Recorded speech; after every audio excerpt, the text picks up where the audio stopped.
They know what's going to happen.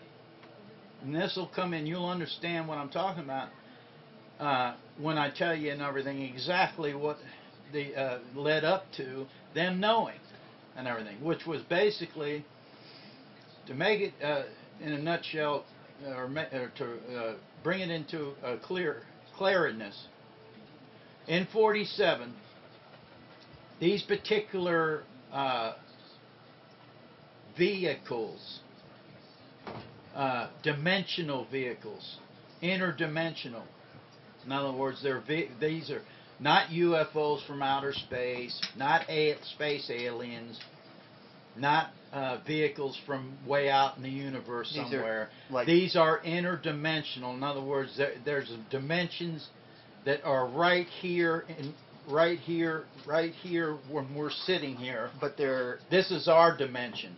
And it's extra. And they're around us, but they can't enter our dimension without a special vehicle that can break the gravity and everything. Change the vibrational. Everything. Yes. And all, without getting because you could go on forever explaining the technology of this and everything, and that can be at a later date. So I want to get to the main points. I understand what you're talking about. Which is, there's several different vehicles, but these particular vehicles, and they've been coming forever.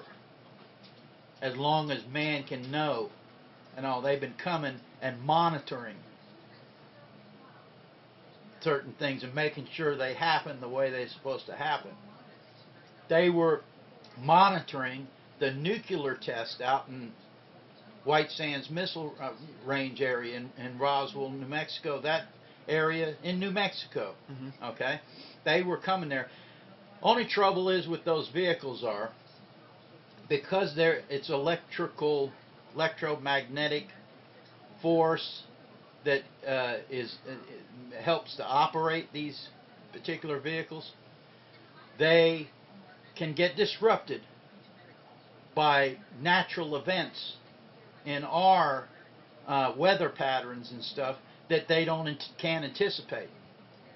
And there was a huge thunderstorm, lightning storm happening at the particular time they were coming monitoring a particular particular thing there, and they got knocked out into our time, into our dimension. Now, how did you come into this information? What did this have to do with did this have anything to do with the... They told us. They briefed us. Okay. They took us in a room down in this place and all. Well, first of all, they took us all out, and it wasn't just me and the guys in my barracks that was chosen, that signed up for it. It was other guys all across the base that had the same thing happen at the same time we did, and was signed up with it and agreed to it and all that. So we all drove over there to this hangar there at Fort Knox, where they had the aircrafts and all that, and helicopters and all that stuff, out that big air strip and all that crap. They took us out there in 2.5 and 5 tons in the back of it, drove us in the hangar, and then we got out and everything, and they all took us to this platform that basically was looked like a steel plate with a garter around it and everything, and they had a stand on it, and then it took us down to about a 200-foot level, where we got off, and then there was these, I call them tunnels, ramps, or whatever, that went down further and everything. And we went down further and all that, hundreds of feet down there. And at that point there was this security there at this particular door that was highly secured and all that. You couldn't, with the biggest blast, you couldn't. It was a blast door, huge doors, and all that, with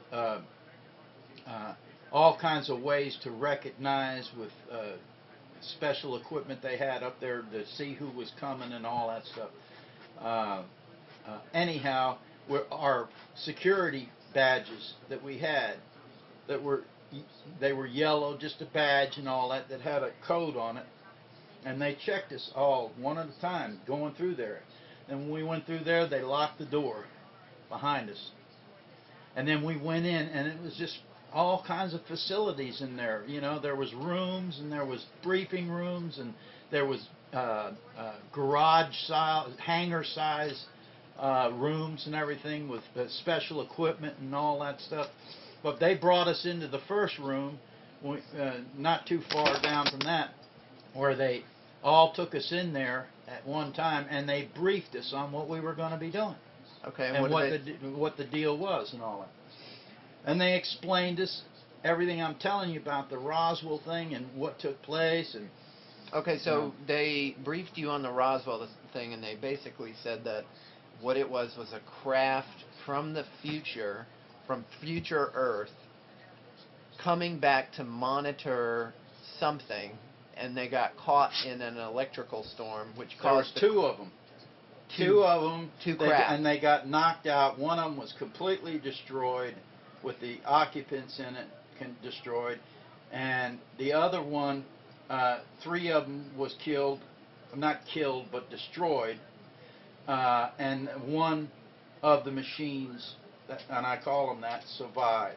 So these are they were AIs. The entities on the craft, you say, are destroyed, not killed, because why? Because they are AIs. They're artificial intelligent robotic, whatever you want to call them. They're like biomechanical machines. Biomechanical machines and everything that are computerized by future Earth humans. Yes, and they can control the ship and everything with their circuits and all that stuff. And the reasons why they use them is because humans can't go through time. They cannot travel through time. Organic matter. Organic matter cannot travel through interdimensional way. That's why everybody out here that's had encounters with the so-called aliens and stuff like that, they're confused and all that, or what they are, and they're always puzzled, and we're trying to figure out where they came from and what this is and what that is, and there's different kinds and everything. And the descriptions you've heard of them doing autopsies and different things, and not, they never find any organs in the beings and all that, if you want to call them that. They never find, because it's hydraulics and circuitry. You know. In the graves. Yeah. Wouldn't it make more sense to you that when they say their blood is green or whatever, that it would be hydraulic fluid than blood and everything? Wouldn't that make more sense to you? Yeah. If it was a machine. Right. So that's basically what it is. And one of them survived. So what did they say? You mentioned or alluded to some event that was going to happen, and the steps to reach that event. Well, in order to understand that, you have to understand where they got the information from initially, which was from the crash. Okay. For years, and up into the 50s and 60s, they tried to figure out the materials and how it worked, and what material used to work these particular crafts. Of course, one of them was completely destroyed. One of them was intact to the point where they could get a lot of stuff off.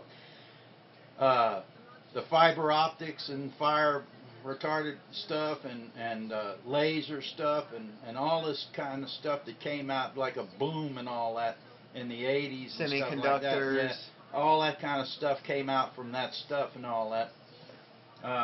That Corsican guy,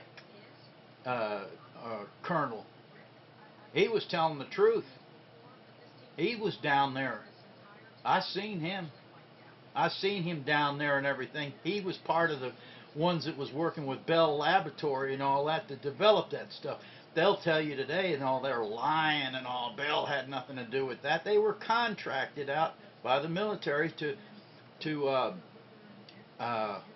what's the word I'm looking for? Back engineer? Reverse engineer. Reverse engineer this stuff and all. But they were trying to do this unannounced to this one that was still working, was still mechanically working until it failed. It finally failed and everything. The gray. Yeah. It finally failed and everything, and then that was it. They were on their own from that point on.